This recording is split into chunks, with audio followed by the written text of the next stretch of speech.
Você consegue identificar a oportunidade que a vida te dá?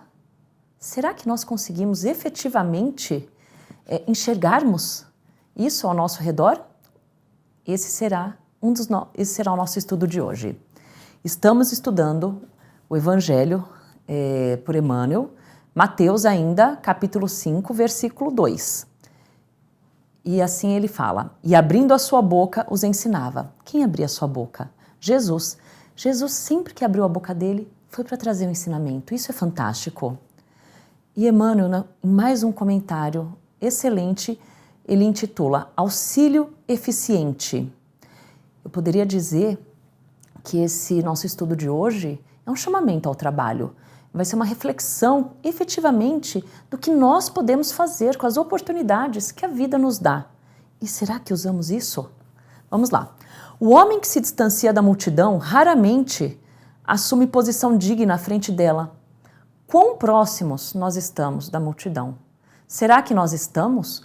Ou nós queremos passar longe, às vezes nem olhar para trás para ver o que está acontecendo, para não tomar conhecimento e não precisar fazer alguma coisa? Qual posição a gente assume, será?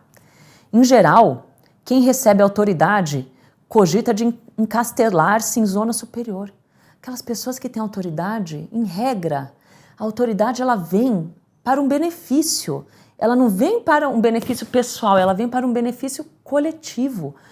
Ela é uma oportunidade, um instrumento de trabalho para nós fazermos alguma coisa. E o que a maioria faz? Se afasta, que nem Emmanuel fala, se encastela em zona superior e esquece aquelas pessoas para quais essa autoridade serviria para algo. Quem alcança patrimônio financeiro elevado costuma esquecer os que lhe foram companheiros do princípio e traça linhas divisórias humilhantes para que os necessitados não aborreçam.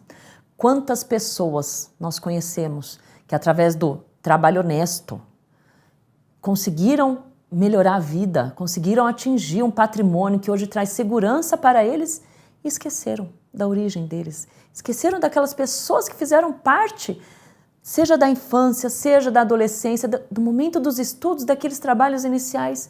Se esquecem dessas pessoas simplesmente porque não servem mais para mim. Agora eu atingi um outro patamar, um outro nível, então preciso me relacionar com pessoas desse tipo. Será que é isso mesmo que a vida quer da gente quando ela nos dá essa oportunidade de melhorarmos financeiramente? Quem aprimora a inteligência quase sempre abusa das paixões populares facilmente exploráveis. E aquelas pessoas que têm uma oportunidade do estudo que hoje sabemos que não atinge, vou até aumentar, não atinge 10% da população, é até menor a taxa, mas aquelas pessoas que têm a oportunidade do estudo, de poderem se formar, ir por uma faculdade, efetivamente, quem também é dotado de uma inteligência um pouco mais notável. O que faz essa pessoa?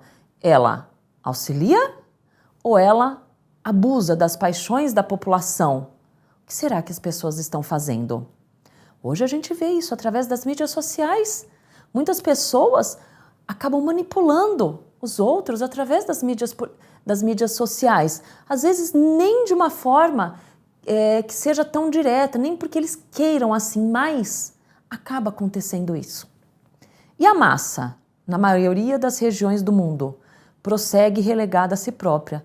Olhem só, Emmanuel dá um puxão de orelha que chega até a arder as duas orelhas, se a gente parar para pensar nesse puxão de orelha que ele nos dá nesse comentário dele. Temos a oportunidade do poder, temos a oportunidade do dinheiro, temos a oportunidade da inteligência. E o que a gente faz com a massa? Na maioria das regiões do mundo, deixamos ela a ela própria, não fazemos nada por ela. É um belo puxão de orelha. A política inferior converte-a em joguete de manobra comum. Eu acho que aqui é muito importante pontuar que esse comentário de Emmanuel tem mais de 50 anos. E como ele é atual. E Jesus, quando falou isso, faz mais de 2000 anos. Então nós temos aí algo de 2000 anos que continua atual. Não mudamos quase. Será que não é hora de repensarmos em algo para fazer de melhor, em efetivamente começarmos a melhorar? Olhem bem, a proposta aqui não é às vezes a gente tentar fazer para a melhoria do mundo. Vamos começar a fazer dentro da nossa casa, no nosso núcleo mais próximo, que isso começa a se propagar. Essa é a proposta. A gente começa dentro de casa, porque não adianta a gente fazer fora e não fazer dentro de casa. Comecemos dentro da nossa casa e isso vai aumentando. Aos pouquinhos, essa energia, ela vai transformando todas aquelas pessoas que estão ao nosso redor. Quando a gente fala em transição planetária, não é algo que vai acontecer, que a gente vai dormir e no dia seguinte estaremos num novo patamar. Não, é algo que vai demorar, que vai ser dia após dia, mudança a cada dia. Essa é a proposta. O comércio desleal, nela procura o filão de lucros exorbitantes. Quantas vezes nós vamos, por exemplo, na própria questão alimentar, produtos que precisariam ser mais baratos para a população que precisa comer, comprar, mas não. A depender do tamanho da cidade, a depender do local, eles acabam o quê? Aumentando muito esse preço. Eles vão aumentando até verificar até onde a população paga. E muitas vezes a população paga por quê? Porque precisa comer. Precisamos repensar nisso. O intelectualismo vaidoso envolve nas expansões do pedantismo que lhe é peculiar. Que é pedantismo, é aquilo que nós não somos. Nós queremos parecer que somos, mas não somos. Nós não temos aquele conhecimento, mas transparecemos que temos esse conhecimento. É o quê? Nada mais do que um ato de vaidade. Porque nós queremos passar para os outros que nós sabemos muito mais do que nós sabemos. Será que não é melhor a gente nos colocar naquela posição que realmente nós somos, assumirmos a nossa posição, o que a gente sabe e o que a gente não sabe, e a partir disso, começar a fazer algo de útil? Essa é a proposta. De época em época, a multidão é sempre objeto de escárnio ou desprezo pelas necessidades espirituais que lhe caracterizam os movimentos e as atitudes. Nós sempre falamos da multidão, mas o que nós fazemos de fato pela multidão, pela população, pelo povo? O que a gente faz? Essa que é a pergunta. O que você faz? O que eu faço? Vamos parar para refletir nisso. E o que nós podemos fazer? Vamos tentar mudar um pouquinho isso. Não faço nada? Vamos começar a fazer um pouco. Já faço um pouco? Vamos aumentar então? Vamos começar a mudar de atitude. Que é assim que a gente vence nossos vícios, mudando o pensamento. Se eu tenho o vício do orgulho, se eu tenho o vício do egoísmo, eu tenho que começar o quê? Mudar, substituir isso. E o tempo vai fazer com que nós consigamos isso. Mas a gente tem que identificar, reconhecer que temos isso para querer mudar. É um ato de vontade. Raríssimos são os homens que ajudam a escalar o monte iluminativo. Pouquíssimos mobilizam recursos no amparo social. Mas tem pessoas que fazem isso. E Jesus, ele veio e fez isso. Nós temos esse exemplo. Jesus, ele veio justamente para essa população. Jesus, ele se aproximou dos desafortunados. Tudo que ele falou foi para os desafortunados. Ele foi como se fosse uma espécie de arrimo para sustentar as misérias daquelas pessoas. E como isso foi fantástico, como ele proporcionou uma transformação da vida dessas pessoas. Depois nós vamos estudar o porquê que Jesus, justamente ele fala que ele veio para essa população. Porque essa população eles estão prontos para receber a mensagem. Porque quando nós sabemos demais, nós não queremos ouvir. Essa é a grande verdade de todas. Quando a nossa vaidade está muito inchada, nós não conseguimos ouvir nada. Nós sabemos tudo e não aceitamos nenhum tipo de ensinamento.